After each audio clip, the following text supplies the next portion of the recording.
안녕하세요. 장동호 베리스타의 박 시장입니다. 6월 13일 증시 마감 시장에 대해서 말씀을 드리겠습니다. 코스피는 2754.89포인트 0.98% 상승 마감했습니다. 미국의 인플레이 진정이 보이면서 외국인이 1조 5천억 넘게 순매수하면서 순매수했습니다. 기관은 1037억을 순매도했습니다. 코스닥은 811.33포인트 0.08% 상승 마감했습니다. 마찬가지로 외국인이 1735억을 순매수하면서 외국인과 개인이 순매수하면서 상승 마감했습니다. 기관은 1913억을 순매도하였습니다. 국내 선물 옵션 동시 만기일인 오늘 코스피는 미국의 5월 소비자 물가지수 CPI가 둔화세 안도하면서 2750선 위로 안착하는 모습이었습니다.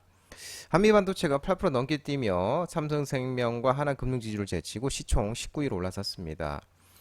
코스닥 시장도 시장의 투자 심리가 개선되면서 상승 마감했는데 이 전일 진행된 미 연준의 연방공개시장위원회 FMC에서 연내 올해 1회 금리 인하를 시사하는 점도표가 발표가 됐으나 시장은 회의 이전에 발표된 이 CPI 물가 소비자 물가지수 둔화에 대해서 더욱 긍정적으로 반응하는 모습이었습니다. 원달러 환율은 1373.90, 0.17% 하락 마감했습니다. 미국의 5월 소비자 물가지수 CPI가 시장 예상외로 하회하면서 인플레이션 둔화 흐름 확인 속에 하락하는 모습이었습니다. 오늘 테마 시장을 살펴보도록 하겠습니다. 오늘은 화장품 관련 종들이 강한 세를 보였습니다. 아마존이 K-뷰티 글로벌 확장과 다양한 시장에서의 매출 증가에 마녀공장, 에이블 CNC, 코스맥스, 청담글로벌, 토니모리, VT, CTK, 펌텍코리아 등 화장품 관련 종목들이 흐름이 좋았습니다. K-뷰티의 글로벌 확장과 다양한 시장에서의 매출 증가로 2024년 올해 화장품 업종이 코스피 지수를 상회하며 상승하고 있습니다. 신규 매출 창출도 중요한데 글로벌 유통 채널 입점과 신규 고객사 확보, 신제품 출시, 인수합병 등을 통해 이루어지고 있는 모습입니다.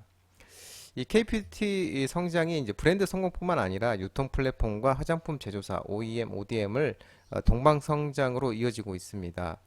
유통 플랫폼들은 K-뷰티 제품의 해외 진출을 돕고 이커머스 발달로 글로벌 매출을 증가시키고 있고 이러한 플랫폼들이 이제 마케팅 전략과 소비자 분석을 통해 브랜드 가치를 높이는 데 기여하고 있습니다.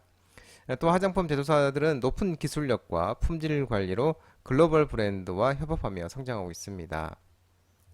반도체 관련 종목들의 대형주의 강세였는데요. 미국 필라델피아 반도체 지수가 급등을 하고 SK하이닉스가 6년 만에 최대 실적 달성 전망 소식에 SK하이닉스 신고가, 삼성전자 한미반도체 신고가, OS테크놀로지, 에이징랜드, 사피엔 반도체, QRT 등 일부 반도체 관련 종목들이 상승했습니다. 지난밤 뉴욕 시장 연준이 연내 금리 인하 전망 횟수 축소에도 CPI 소비자 물가 지수 안도감에 혼조세를 보였는데 이 필라델피아 반도체 지수가 급등 마감했습니다. 2.90% 상승했고 엔비디아는 3.5, 마이크론이 4.21, 퀄컴은 3.29% 이렇게 상승을 했습니다. 또 대표적인 인플레이션 지표인 올 소비자 CPI가 예상치를 상회하면서 안도감이 형성되는 모습이었습니다. 미국 노동부가 지난 5월달에 CPI 소비자 물가지수가 전월 대비 보합 수준으로 직전월 0.3% 상승보다 낮아졌다고 발표하면서 시장 전망치 0.18% 상승을 밑도는 수치로 이렇게 나왔습니다. 전월 대비로도 3.3% 상승해서 전월치인 3.4%보다 낮게 나왔습니다. 변동성이 큰 에너지, 식품무장, 올 근원 CPI도 전월 대비 0.2%, 전년동월 대비 3.4% 상승해서 시장 예상치를 밑돌고 전월치보다 낮게 나왔습니다. 한편 이 SK하이닉스에 대해서 수익성이 높은 HBM, 고대역폭 메모리 매출 비중이 D램 매출의 3분의 1을 차지할 것이고 올해 D램 평균 판매 단가가 전년 동기 대비 79% 상승하면서 실적 개선을 이끌 것으로 전망하고 있는 모습입니다. AI 데이터 센터 확대에 따른 고용량 스토리지 엔터프라이즈 솔리드 스테이트 드라이브 SSD 의 이제 구조적 수요 증가로 1분기 흑자 전환한 낸드 부분이 이제 2분기부터는 실적이 큰 폭으로 개선될 것으로 보이고 올해 영업이익이 과거 최대치인 2018년에 20조 8천억을 웃돌 것으로 예상되며 6년 만에 최대 실적을 달성해 있을 것으로 보고 있는 모습입니다. 또 삼성증권은 리포트는 이 지난 5월 28일 리포트에서 언급한 것과 같이 삼성전자 HBM3E가 예정된 기한 내로 엔비디아의 인증을 통과할 가능성이 크다고 판단한다고 설명하고 있습니다. 이 삼성전자 HBM3E 전력 소비가 경쟁사 대비 높다는 점을 지적하지만 이는 소프트웨어 호환성이나 발열로 이 사용이 어려웠던 HBM3 문제와는 좀 다르다며 삼성전자도 이의 공정 자체를 바꾸기는 어려워도 개선하는 조건부 인증 가능하다고 판단한다고 밝혔습니다. 한편 또 미국 AI에 사용되는 반도체 기술에 중국이 접근하는 것을 차단하기 위해 추가로 규제하는 방안을 검토한다고 미국 정부가 또 얘기를 하는 모습이었습니다. 이 논의되는 대상은 이 게이트 올라운드와 또 이 고대역포 메모리, HBM 등 최신 기술이라고 이렇게 알려주고 있는 것도 긍정적인 모습이었습니다. 전선 전력 설비 관련 종목들의 힘이 있었는데요. 국민의힘이 이 전력망 특별법 발의 논의 소식에 대원전선, 제롱산업, LS에코에너지, 일진전기, 강원전선, 대한전선 등 일부 전선 전력 설비 관련 종목들이 반등이 있었습니다. 이 국민의힘이 이제 용인 반도체 클러스터 산업단지 발전에 기반이 되는 전력망 특별법을 추진한다고 전해졌습니다. 그러면서 특히 1호 법안으로 발의할 예정이고 이 전력망 특별법은 갈수록 전력 수요가 증가함에 따라 전력망을 대폭 강화하는 법으로서 이 법안에는 장거리 송정망 신설 등을 통해서 전력망 확충 이온의 설치, 인허가 절차 개선, 차별화된 지원 체계 등 이런 체계 마련 등이 담길 예정입니다.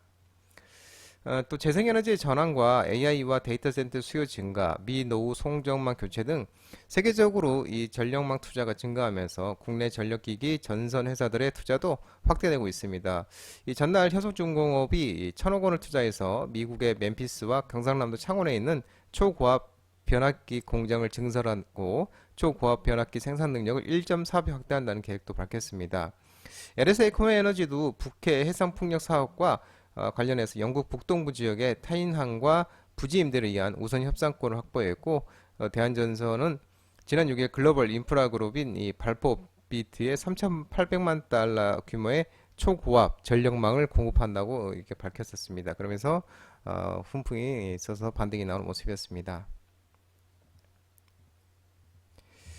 음식료 업종에 오늘 또 난이나 발생으로 곡물 가격 상승 속에 이 가격 전가에 따른 수혜 기대감에 또 음식료 업종이 오늘 또 흐름이 좋았습니다. S&D 상하가 우양, 신고가, 푸드웰, MSC, 샘표식품, 신송홀딩스, 대상 등 음식료 업종들이 오늘도 흐름이 좋은 모습이었습니다. 최근 기후 변화에 따라 곡물 가격 변동성도 심화되고 있는데 작년에 발생했던 엘니뇨가 소멸이 되고 올해 하반기에는 라니냐 발생 가능성이 점증되고 있답니다. 라니나는 이제 유가와 곡물가 상승 요인으로 작용하고 가격 전가가 용이한 해외 비중 높은 기업이 선호된다고 언급하고 있는 모습입니다. 현재 기후 변화를 고려하면 곡물 가격은 올해 연말에서 내년 상반기 본격적인 상승세를 보일 것이고 통상적으로 곡물의 투입 시기가 매입 시기 대비 약 6개월 정도의 레깅이 있다는 점을 고려하면 음식료 기업들의 원가 부담이 내년 2분기부터는 과중될 것으로 밝히고 있고 곡물 가격 상승은 음식료 기업들에게 가격 인상의 명분으로 작용하나 단기적으로는 또 원가 부담에 따른 매출 총이익률 훼손이 불가피하다고 설명하고 있는 모습이고요.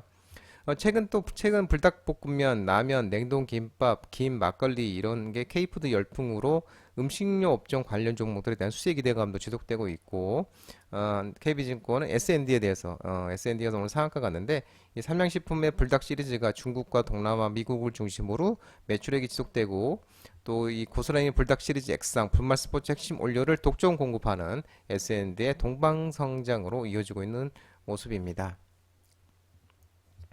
출산 장려 대책 엔젤 산업 관련주가 오늘 오후에 반등이 있었는데요. 윤석열 정부 두 번째 저출산 대책 발표 전망 소식에 꿈비, 아가방 컴퍼니, 네오팜, 제로투세븐, 깨끗한 나라, 삼성출판사 등 출산 장려 엔젤 관련 종목들이 일부 오늘 반등이 있었습니다.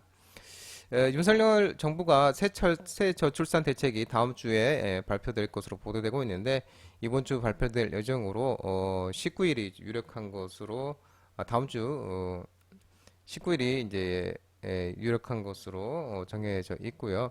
이 다음 주 대통령 주재회의에서 저출산 고령사회 위원회에 윤 정부 두 번째 저출산 대책을 발표할 예정이고 지난해 3월 첫 발표에서 1년 3개월 만입니다. 이번 대책은 이 저출산 추세 반전을 위해서 일, 가정 양립, 양육, 주거 분야 등 3대 핵심 분야로 주력한 내용을 발표를 할 거고 또 특히 양육을 사회 공동체 책임이라는 원칙하에 퍼블릭 케어로 전환하겠다는 방침으로 알려지고 있는 모습입니다. 현대차가 2분기 호실적 전망과 주주 환원 기대감에 한국 OEM 전략적 경쟁 우위 확보 분석에 자동차 대표주 관련 종목들이 상승을 했는데요. 현대차, 기아, 한원시스템, 현대모비스 등 일부 자동차 관련 종목들이 상승 반등이 있었습니다. 이 현대차의 이제 올해 2분기 실적은 매출액은 43.1조 원, 그다음에 영업이익은 4.2조 원, OPM은 9.8%로 양호한 실적을 기록할 것으로 전망하고 있는 모습입니다. 글로벌 도매 판매량도 106.8만 대로 국내 시장 부진에도 북미를 중심으로 해외 판매가 호조를 보이고 산타페, 투싼 등 주력 HEV 판매 증가로 ASP 상승도 지속될 것으로 전망하고 있는 모습이고요. 추가적으로 원자료 가격 하락, 환율 상승 등에 따라 호실적이 전망되고 있는 모습입니다. 현대차는 또 최근 10년간 연평균 주당 배당금 성장률이 19.3%에 달하는 원조 밸류 기업이고 올해는 또 인도 법인 IPO, 내년에는 보스턴 다이내믹스 상장에 따른 현대차 가치의 재평가도 가능하고 최근에 주주 환율 25%에서 자사주 2조 원 매입 시 바로 주주 환원율도 40%도 가능하다고 밝혔습니다. 단순 밸류에이션 비교 측면에서도 도요타, 혼다 수준으로 주주 환원율을 올린다면은 퍼가 8배의 밸류에이션도 가능할 것으로 판단한다고 밝히고 있는 모습입니다. 미국 생물보안법 연내 통과 가능성이 높다는 분석에 일부 제약바이오 관련 종목들이 상승을 했는데요. 바이넥스, 한올바이오파마, SK바이오사이언스, 이현제약 등 일부 제약바이오 관련 종목가 상승했습니다. 지난 6월 12일 날 이 생물보안법이 하원 NDAA 수정안에 포함되지 않았다는 소식에 중국 기업의 주가가 반등하고 국내 관련주는 하락을 했었습니다. 다만 이 동법안의 연내 통과 가능성은 여전히 존재하고 이는 NDAA에 포함되지 않은 단독 입법이고 상원 NDAA 포함 후 통과도 가능하기 때문이라고 설명하는 모습입니다.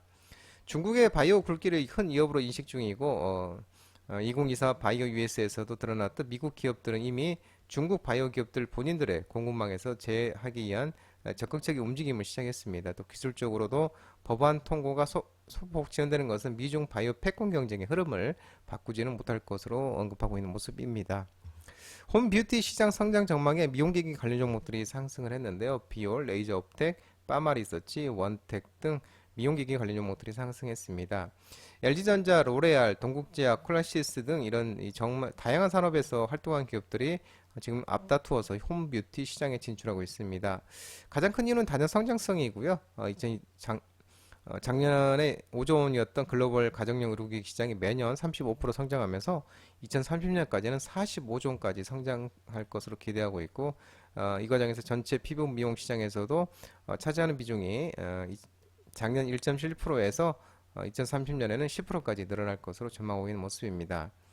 이 다양한 기업들이 참여하고 있다는 말을 받고 말하면 다양한 기술들이 접목되고 있다는 뜻인데 AI는 물론이고 IT 기술, 에너지 기술, 바이오, 화학, 약물 전달 기술 등 이런 다양한 기술이 융복합되며 혁신 홈뷰티 기기가 개발되고 출시되고 있고 연관 산업인 화장품도 중국 시장 중심으로 확산되었던 몇 년 전과는 달리 K뷰티의 매운맛을 전 세계로 보여주고 있고 홈뷰티 성장에 날개를 달아주고 있다고 설명하고 있는 모습입니다.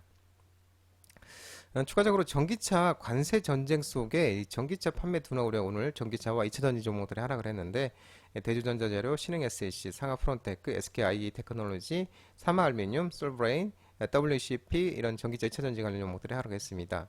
이 전기차를 둘러싼 서방과 중국의 무역 대결 여파에 전기차 판매량이 감소할 가능성이 제기되고 있고 2026 배터리 전기 자동차 판매 전망치가 기존 2010만 대에서 1770만 대로 하향 조정됐으며 2024년 판매 전망이 1290만 대에서 1110만 대로 또 2025년 내년 전망은 1660만 대에서 1400만 대 수정이 됐습니다.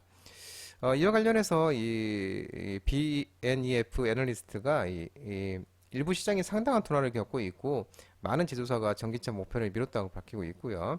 아울러 중국이 배터리 산업에 수백억 달러에 달하는 인센티브를 제공했고 수요를 넘는 생산량의 배터리 가격이 극적으로 낮아지고 있습니다. 그 결과 중국이 유일한 소비자 주도의 전기차 판매 급증 지점에 도달한 유일한 대형 자동차 시장이 됐다는 평가를 받고 있는데 반면에 다른 나라에서는 배터리 가격 하락폭이 크지 않고 이로 인해서 또 미국과 독일, 일본, 이탈리아, 영국 등에서도 향후 4년간 플러그인 하이브리드를 포함해 전기차 판매 전망을 하향을 했습니다. 한편 전날 유럽 집행에서는 다음 달부터 중국산 전기차의 기존 10%의 관세에 더해 17에서 38%의 잠정 관세를 추가로 부과하는 계획을 중국 당국과 대상 업체에 통보한 것으로 전해졌습니다. 장동호 미래스탁 전화번호는 166-3797입니다. 끝으로 장동호 대표 유튜브 채널 구독과 좋아요 많이 부탁드리고요. 알림 설정을 꼭 해두시기 바랍니다. 유튜브 채널 아래 보면은 공유가 있습니다. 공유, 소개 링크 많이 부탁드리고요. 유튜브 장중 라이브 무료 방송 진행하고 있으니까 혼자 하기 힘드신 분들이나 도움이 필요하신 분들은 언제든지 오셔서 많은 도움 받아가시기 바랍니다. 오늘 시장도 모든 분 고생 많으셨고요. 남은 시간 평안한 시간 되시기 바랍니다. 감사합니다.